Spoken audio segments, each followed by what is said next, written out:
మొత్తం మీద ఇవాళ బీసీ రిజర్వేషన్లకు సంబంధించి బీసీలకు స్థానిక సంస్థల్లో 42% రిజర్వేషన్లకు సంబంధించిన అంశం సుప్రీంకోర్టులో విచారణ జరగనుంది. దీనిపైననే ఉత్కంఠ రేగుతుంది. తర్వాత రకరకాలుగా వాదనలు వినిపిస్తూ ఉన్నాయి.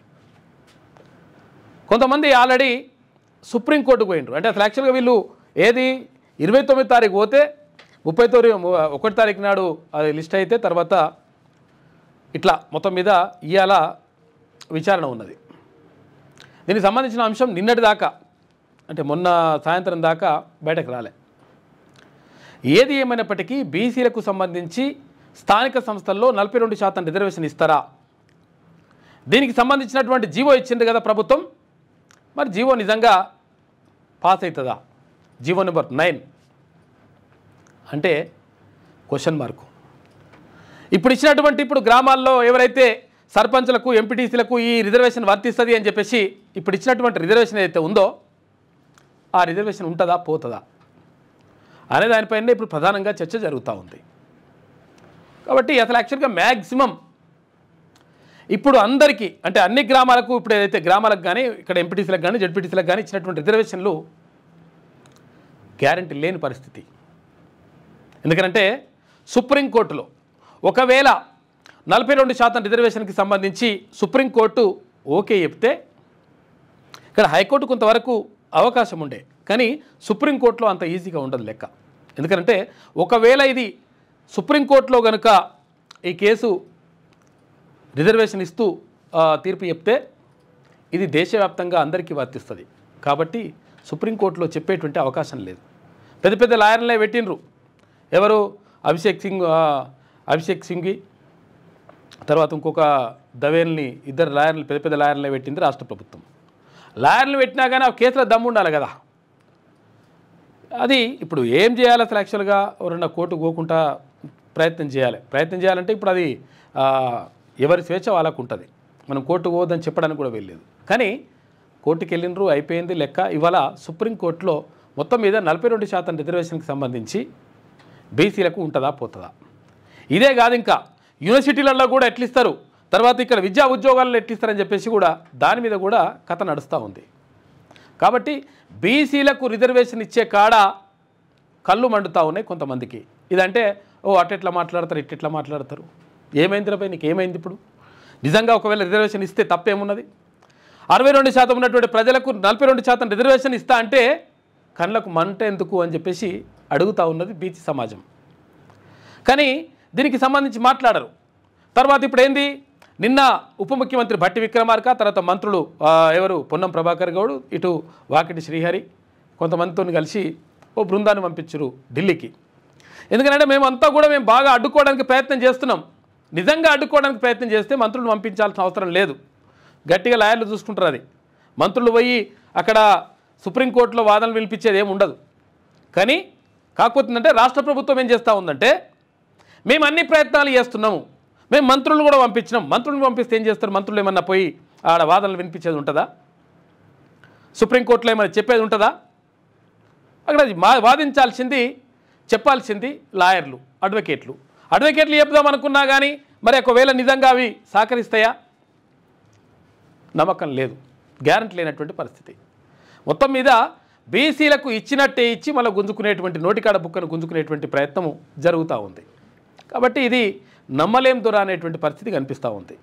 అయితే ప్రధానంగా బీసీలు ఆలోచించాల్సింది ఏంటంటే బీసీలు కానీ ఎస్సీ ఎస్టీలు కానీ, ఎందుకంటే ఇక్కడ ఈడబ్ల్యూఎస్ పేరుతోటి మొత్తం కూడా అప్పనంగా మొత్తం ఉద్యోగాలన్నీ నాశనం చేస్తూ మళ్ళీ ఇప్పుడు 2 నెలల్లో మళ్ళీ ఉద్యోగ నోటిఫికేషన్లు వస్తాయి, మళ్ళీ మంచిగా ఉండరు, మీరు రెడీగా ఉండరు అని చెప్తున్నారు.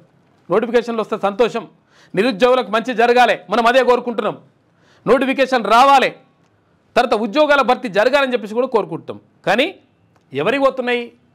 ఈ ఈడబ్ల్యూఎస్ పేరుతోటి 10% అప్పనంగా ఎత్తుకొని పోయి వాళ్ళకి ఇచ్చేస్తా అంటే అట్టెట్లయితుందని చెప్పేసి ప్రశ్నించాల్సినటువంటి పరిస్థితి ఏర్పడ్డది ఇప్పుడు.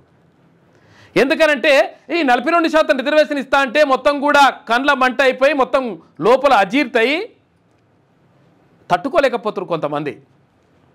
ఏది స్థానిక సంస్థలలోనే ఇంకా ఎమ్మెల్యేలు ఎమ్మెల్సీలు ఇక్కడ ఎంపీలు కాదు. ఇక్కడ ఏది జస్ట్ సర్పంచ్ ఎంపీటీసీ జెడ్పీటీసీ అయితే అంటేనే అబ్బబ్బో వాళ్ళు ఎట్లయితారు, రిజర్వేషన్లు అయితే మొత్తం వాళ్ళకే ఎక్కువ సీట్లు వస్తాయి, ఎక్కువ మంది వాళ్ళే ఉంటారు అని చెప్పేసి కడుపు మంట అవుతుంది. కాబట్టి మరి ఎందుకు ఉపేక్షించాలి ఇక్కడ బీసీలు కానీ, ఎస్సీలు కానీ, ఎస్టీలు కానీ? మన ఉద్యోగాలను మొత్తం కూడా కొల్లగొట్టుకొని పోతుంటే, అక్కడ తక్కువ మార్కులు వచ్చినటువంటి వాళ్లకు ఉద్యోగాలు వస్తూ ఉంటే మనం అగ్రవర్ణ పేదలను అనట్లేదు. అగ్రవర్ణ పేదలకు మంచి జరగాలి, కానీ ఎంతమంది ఉన్నారు వాళ్ళ ఎంత పర్సెంటేజ్ ఉంది అంత పర్సెంటేజ్ వరకు ఇచ్చుకొని ప్రాబ్లం లేదు. కానీ 10% ఇష్టం వచ్చినట్టుగా ఇచ్చేసి 100 ఎకరాలు, 50 ఎకరాలు, 100 ఎకరాలు ఉన్నోళ్లకు, తర్వాత కోటీశ్వరులకు, కోట్ల డబ్బులు ఉన్నోళ్లకు ఈ 10% ఏది ఈడబ్ల్యూఎస్ పేరుతో రిజర్వేషన్ ఇస్తాంటే అక్కడ సుప్రీంకోర్టు అడ్డుకోదు, ఇక్కడ హైకోర్టు అడ్డుకోదు, ఇక్కడ మనుషులు అడ్డుకోరు, ఎవరు ఉండదు లెక్క. వాళ్ళకు మాత్రం లైన్ క్లియర్, మొత్తం అంతా లెక్క అంతా కూడా సాప్ లైన్ క్లియర్ ఉంటుంది. కానీ బీసీలకు సంబంధించి వచ్చినప్పుడు అరే అట్టెట్లయితుంది, ఇది రాజ్యాంగానికి విరుద్ధం, ఇది చట్టానికి విరుద్ధం, ఇట్లా మొత్తం పెది ఈ స్లాబ్ దాటొద్దు, నీ స్లాబు మన్ను మశాడు ఓడి పెట్టిందిరా నాయన స్లాబు, ఇగో ఇట్లుంటుంది అనమాట. కాబట్టి ఒక్కడే పని చేయాలి, ఇంకేం అవసరం లేదు. ఇక రిజర్వేషన్లు గ్యారెంటీ లేని కథ ఇదంతా కూడా ఒక డ్రామా నడుస్తూ ఉంది. రేపు ఏమంటారు, రేపు వచ్చి ప్రకటన చేస్తారుగా, ఇవాళ అయిపోతుంది, ఇవాళనే తెలిసి తేలిపోతుంది లెక్క.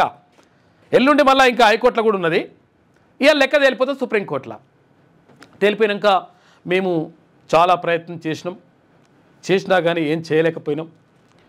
మేము అన్ని విధాలా ప్రయత్నం చేసినాం బీసీలకు రిజర్వేషన్ ఇద్దామని. కొంతమంది కావాలని చెప్పేసి ఇవ్వకుండా అడ్డుకున్నారు. కాబట్టి పార్టీ తరఫున మేము 42% రిజర్వేషన్, 42% మలిచిపెట్టుకోరు పార్టీ తరఫున ఇచ్చేది. విషయం ఏంటంటే నిజంగా ఒకవేళ ఇది చాలామంది అనుకోవచ్చు అసలు యాక్చువల్గా పార్టీ తరఫున ఇస్తేంది, లేకపోతే డైరెక్ట్గా రిజర్వేషన్ వస్తే ఏంది అంటే, డైరెక్ట్గా రిజర్వేషన్ వస్తే 42% ఏదైతే మొత్తం రిజర్వేషన్ అమలైతే ఆ 42%లో కేవలం బీసీలు మాత్రమే పోటీ చేస్తారు. ఏ పార్టీ వాడన్నా కానీ, అటు కాంగ్రెస్ పార్టీ కానీ, బీఆర్ఎస్ కానీ, బీజేపీ కానీ, ఇంకే పార్టీ అయినా సరే ఎవరు పోటీ చేస్తారు అంటే బీసీలు మాత్రమే ఉంటారు. ఈ 42%లో 100కి 42 మంది ఎవరైతే సర్పంచులు కానీ, ఎంపీటీసీలు కానీ, జెడ్పీటీసీలు కానీ వీళ్ళు ఎవరైతే ఉంటారో వాళ్ళు 100% 42% మంది కేవలం ఏది రిజర్వేషన్ల ద్వారా ఎన్నికైనటువంటి ప్రజాప్రతినిధులు అక్కడ గ్యారంటీగా ఉంటారు. మరి పార్టీ తరఫున ఇస్తే ఎట్లా? పార్టీ తరఫున ఇస్తే ఎట్లయితే అంటే మోసం జరుగుతుంది. ఏమవుతుంది, గెలవనోనికి ఇక్కడ బీసీకి టికెట్ ఇస్తారు, గెలిచే అంటే ఇంకో రకంగా ఆయన పైన కొంచెం పైసలకు బాగా ఖర్చు పెట్టడానికి, లేకపోతే అటు ఇటు పతారున్నోనికి ఇంకొక ఓసీకి టికెట్ ఇస్తారు. ఏమవుతుంది, బీసీలే విక్తాయి, అక్కడ ఓసీలే పెరుగుతాయి. పార్టీ తరఫున ఇస్తే నష్టం జరుగుతుంది, మోసపోతాం. ఒకవేళ పూర్తిగా రిజర్వేషన్ 42% అమలైతే ఏమవుతుంది, ఈ 42%లో 42% మంది బరాబరు ఎన్నికైతారు. వీళ్ళతో పాటు ఎవరైతే ఓపెన్ కోటా ఉంటుందో ఆ ఓపెన్ కోటాలో కూడా సర్పంచులుగా, ఎంపీటీసీలుగా, జెడ్పీటీసీలుగా బీసీలు ఎన్నికయ్యేటువంటి అవకాశం ఉంటుంది. అప్పుడు 60% నుంచి 70% దాకా బీసీలే ప్రజాప్రతినిధులుగా ఉంటారు. అక్కడ ఎస్సీ ఎస్టీ బిడ్డలకు వాళ్ళకు కావాల్సినటువంటి వాటా వాళ్లకు కూడా దక్కుతుంది. కానీ ఇది జరగొద్దు. ఇది జరగొద్దు అంటే ఏం చేయాలి, మొత్తం మీద అక్కడ సుప్రీంకోర్టుకు పోయి అడ్డుకోవాలి, హైకోర్టుకు పోయి అడ్డుకోవాలి. ఎందుకంటే అడ్డుకోకపోతే ఎవరినైనా పెట్టి ఎగేయాలి. ఇక ఇటువంటి కథ నడుస్తూ ఉందన్నమాట. కాబట్టి ప్రజలు ఏం చేయాలి, మరి బీసీ సమాజం ఏం చేయాలి? మొత్తం అన్యాయం జరుగుతుంది, మొత్తం ఇక బాధతోటి మొత్తం కూర్చుందామా, లేకపోతే ఇట్లా బాధపడదామా? ఏం అవసరం లేదు. ఎందుకంటే ఓటు మన దగ్గర ఉన్నది. ఓటు ఉన్నది ఇక్కడ బీసీల దగ్గర, ఎస్సీ ఎస్టీ మైనార్టీల దగ్గర ఓట్లు ఉన్నాయి. ఈ ఓట్లన్నీ మనకు మనం వేసుకుంటే అయిపోయాయి. ఎవడని ఉండడని బీసీ గెలవాలి, ఎవడని ఉండనని అక్కడ ఎస్సీ ఎస్టీ బిడ్డలు గెలవాలి అని చెప్పేసి ఒక ప్లాన్ చేసుకుంటే క్లియర్గా బరాబర్ లెక్క తేలిపోతుంది. ఎందుకంటే ఓట్లు మన దగ్గర పెట్టుకొని సీట్లు వాళ్ళని అడగడం ఏంది? కాబట్టి అది తేల్చుకోవాల్సినటువంటి అవసరం ఉన్నది. ఎందుకంటే ఇవాళ సుప్రీంకోర్టులో ఎట్లకైనా ఇప్పుడు ఎంత అవుతుందో 12 గంటల వరకు మా 1 గంట దాకాను ఎప్పుడో మొత్తం మీద ఖతం అవుతుంది కేసు. మరి అని కూడా సాయంత్రం లోపల ఈ కేసు లెక్క తేలిపోతుంది. లెక్క తేలిపోయిన తర్వాత మేము చాలా ప్రయత్నాలు చేసినాం, ఇవ్వలేకపోతున్నాం, కాబట్టి పార్టీ తరఫున ఇచ్చేస్తామని చెప్పేసి ఇటువంటి డైలాగులు కూడా మళ్ళీ వస్తాయి. కాబట్టి అప్రమత్తంగా ఉండండి ప్రజలారా.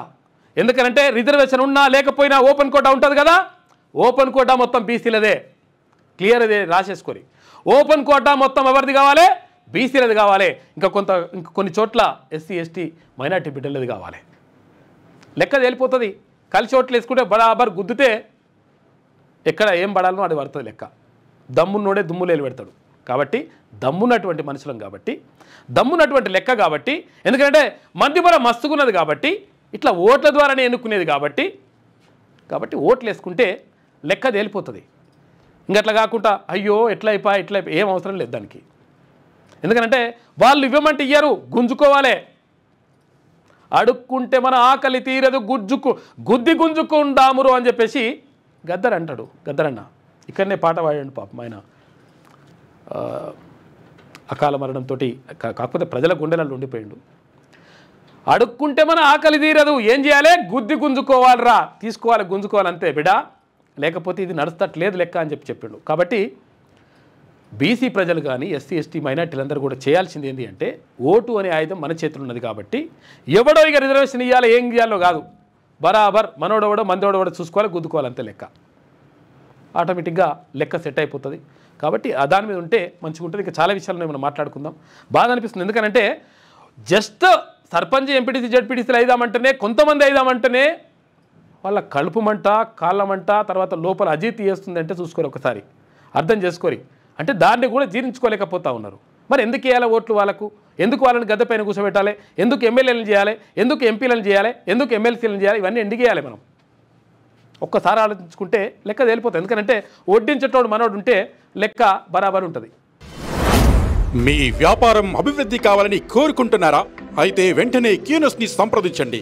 Schools, colleges, banks, shops, office promotions, land promotions, political promotions, restaurant promotions, hospital promotions, పుట్టినరోజు వేడుకలు, శుభకార్యాలు, వ్యాపారాలు ఏవైనా, సందర్భం ఏదైనా ఇప్పుడే క్యూనస్ ద్వారా తెలియజేయండి. మీ వ్యాపారాన్ని అభివృద్ధి చేసుకోండి.